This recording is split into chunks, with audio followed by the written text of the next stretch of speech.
बिस्मिल्लाहिर्रहमानिर्रहीम। Personality development के अंदर अब लीडरशिप की डिस्कशन पिछले लेक्चर में हमारी चल रही थी, इसी को हम कंटिन्यू करते हैं। जो जो याद होगा कि हमने यही ब्रेनस्टॉर्मिंग के क्वेश्चन थे, एक बार फिर आप एक नज़र देख लीजिए कि आप लीडर हैं और अगर बनना चाह रहे हैं तो कौन से लीडर, मजहबी लीडर या सियासी लीडर या खिदमत आम के लीडर या बिजनेस के लीडर आप बनना चाह रहे हैं। जो आपका मकसद है, क्या आपकी कोई सलाहियतें मौजूद हैं और सलाहियतें कौन सी हैं, पिछले लिस्ट में मैंने पिछले लेक्चर में बहुत डिटेल से अर्ज की थी। तो जरा आप सोचिए आप में कौन सी हैं और कौन सी नहीं है। और फिर हमारी डिस्कशन तफसील से लीडर और मैनेजर में क्या फ़र्क है, इस पे बड़ी लंबी बात हुई थी। तो इसमें बहुत सी सलाहियतें आपको वो भी आ गई होंगी कि जनाब ये चीज़ हो तो फिर मैनेजर होता है और ये हो तो वो फिर लीडर भी बनता है। यानी हर लीडर तो मैनेजर ज़रूर होता है, लेकिन मैनेजर में से कोई लोग ही होते हैं जो लीडर बनते हैं। तो अब आपने सोचना है आप किस लेवल पे। तो आज हमारा टॉपिक एक करिश्माती शख्सियत कैसी होनी चाहिए हमारा टॉपिक होगा, और फिर लीडरशिप में पॉलिटिकल इश्यूज में हमारी बात होगी, ये इसका हल क्या है।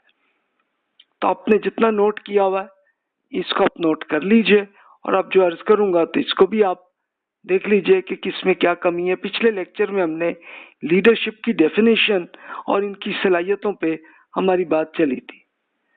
तो यहाँ आके अब हम आते हैं लीडरशिप एंड पावर से, अब हमारी बात शुरू होती है।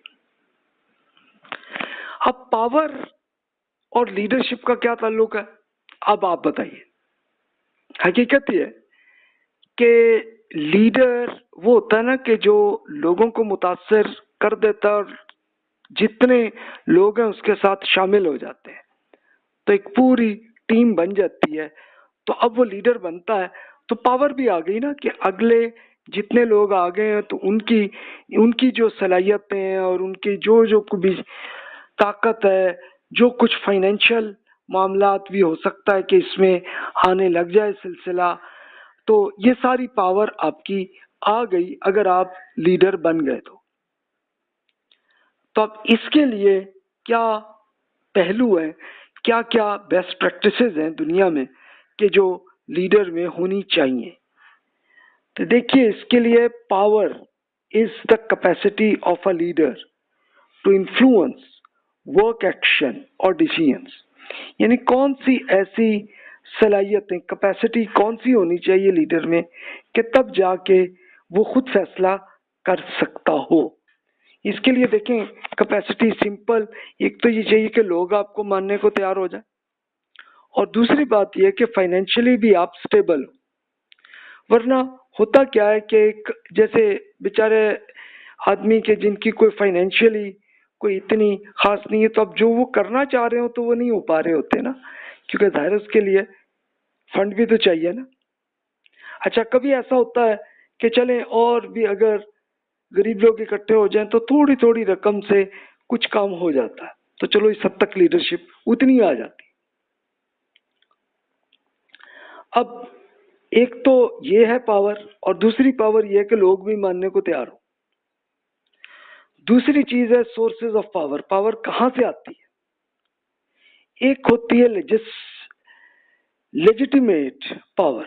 लेजिटिमेट पावर क्या कि लीगल पावर। मिसाल के तौर पर एक साहब जो है वो मिसाल के तौर पर अगर मुल्क के प्राइम मिनिस्टर बन गए तो एक लीगल उनको मिल गई ना ताकत। एक तो ये पावर है। या मिसाल के तौर पर आप एक कंपनी में और वो आपसे इंप्रेस हो गए, आपको उन्होंने आपको अपना जनरल मैनेजर बना दिया, तो एक ये भी एक लीगल पावर आ गई आप में कि जी कानूनी तौर पे अब आप बिल्कुल जायज तरीके से इसके जनरल मैनेजर बन गए। या मिसाल के तौर पर आप अपने दोस्तों में से सारे दोस्त आपको एक अपना सही लीडर समझ रहे हो, तो ये भी आपका एक चले कानूनी है, यही है।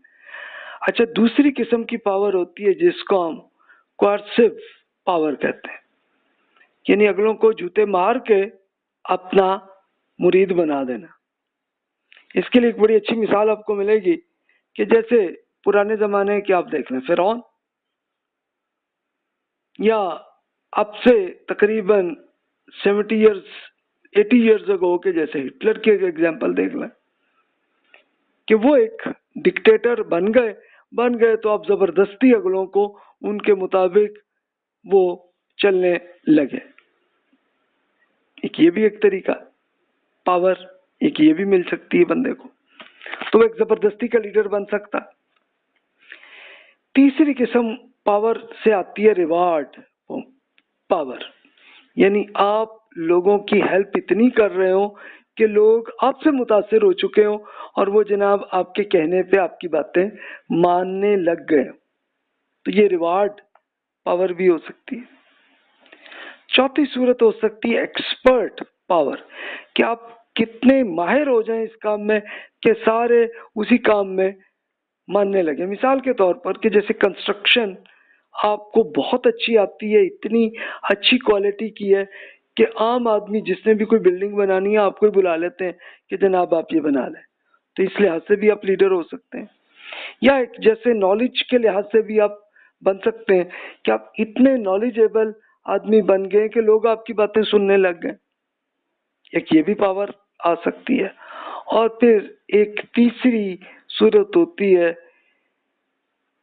रेफरेंट पावर, यानी आप लोगों से इतनी मोहब्बत करते हैं, इतनी इज्जत कर रहे होते हैं, लोगों से इतनी दोस्ती करते हैं, तो वहां से भी पावर आप में आ जाती है। ये सारे सोर्सेज हैं, अगर ये पांचों ही आ जाए तो फिर तो जनाब बड़े आइडियल, फिर तो आप हो सकता है एक मुल्क के बादशाह भी बन जाए। और कुछ आ रही है किसी की तो बस उस हद तक के आप बन सकते हैं, इतनी पावर आ गई। अब आप में इन्फ्लुएंस, जिसके जरिए आप लोगों को मुतासर करते हैं, इसकी क्या क्या चीजें, एक्सपेक्टेशंस, यानी अगले को जो जो प्रॉब्लम्स आ रही हैं, जो एक्सपेक्टेशंस उम्मीद उनको लग रही है कि यार ये साहब को जो आइडिया इनके जहन में पैदा हुए हैं, तो ये साहब तो जनाब अगर मिल जाए तो ये कर देंगे हमारा काम। तो अगले को एक्सपेक्टेशन हो, उम्मीद हो कि हाँ जी ये कर लेंगे। फिर आपकी अपनी पर्सनैलिटी हो, आपकी ऐसी शख्सियत हो कि जिसके अंदर आला दर्जे के एथिक्स हो।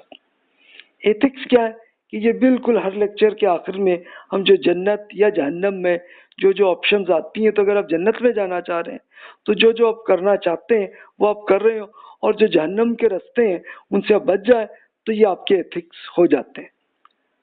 तो ये हो जाए तो लोग आप पे एतमाद करते हैं। तो एथिक्स के साथ साथ आपकी शख्सियत में क्या होने चाहिए, रूल्स एंड रेगुलेशन।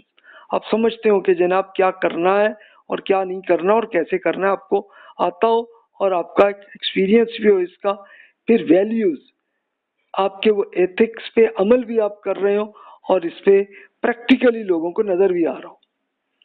रिसर्च भी आप कर रहे हो ताकि नए नए आइडियाज आपके जहन में पैदा होते चले जा रहे हो और आप लोगों को बता भी रहे हो, एक्सप्लेन भी कर रहे हो, तो लोग इंप्रेस हो रहे हो।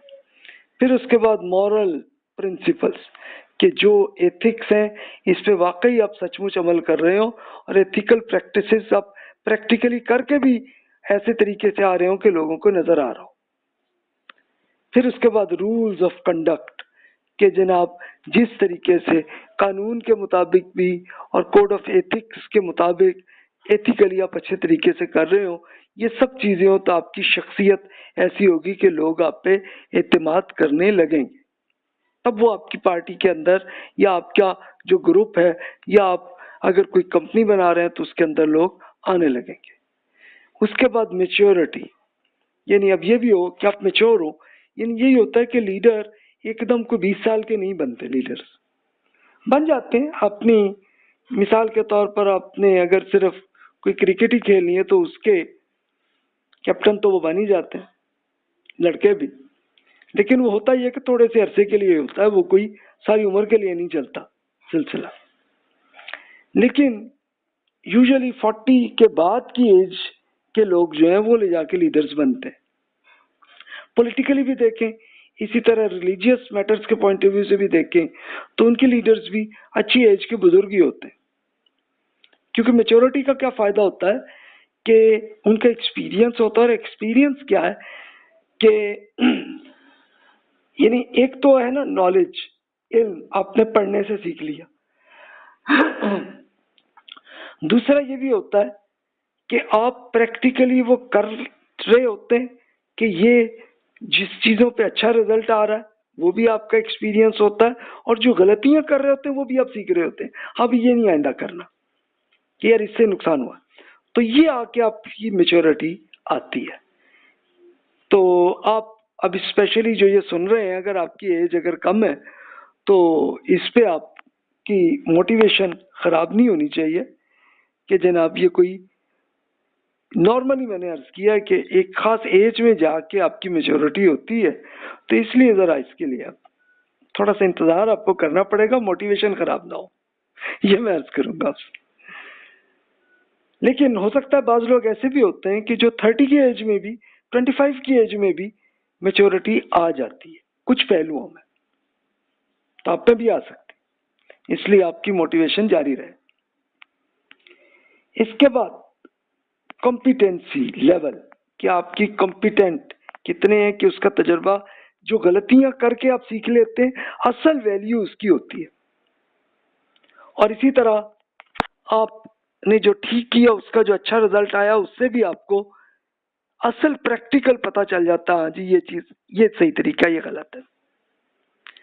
इसके बाद फिर ये पहलू भी आपकी लीडरशिप में जरूरी है, जिससे पावर होनी चाहिए एक्सपेक्टेबल रिस्क टेकिंग, कि अगर रिस्क लेने की आप में सलाहियत आ जाए और रिस्क लेने को आप तैयार भी हो जाए तभी लीडर बनते हैं, वरना नहीं बनते।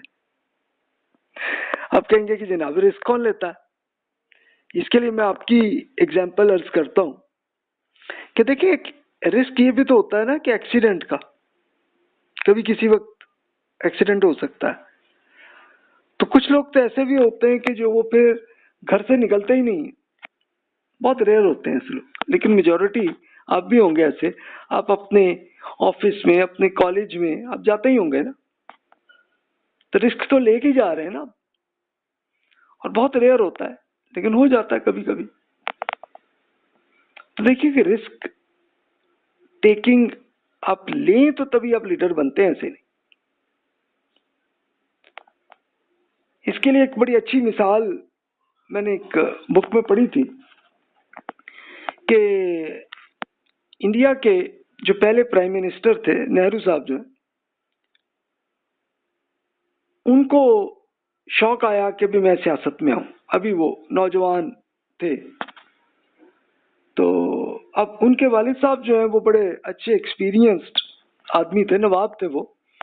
उन्होंने यही किया कि एक मामले के लिए कहा कि बेटा तुम सियासत में आना चाहते हो ना, तो तुमने सही सीख लो पहले तरीका।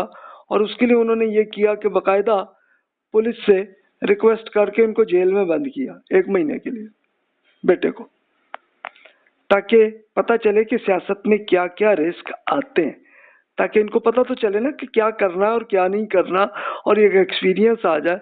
और वाकई उनको आया फिर। तो देखिए कि ये एक रिस्क टेकिंग की एग्जाम्पल है, वो हो तो आप लीडर बनते हैं। इसके लिए एक बड़ी अच्छी मिसाल सहाबा किराम रज़ियल्लाहु अन्हुम में मिलती है कि जैसे खालिद बिन वलीद रज़ियल्लाहु अन्हु, वो हर जंग जीत जाते थे। उसकी वजह क्या थी? उनके अंदर ये सलाहियत थी कि वो रिस्क लेते होते थे, रिस्क लेके और ऐसा एक्शन कर लेते थे कि जनाब, और हमेशा फतह ही हुई है।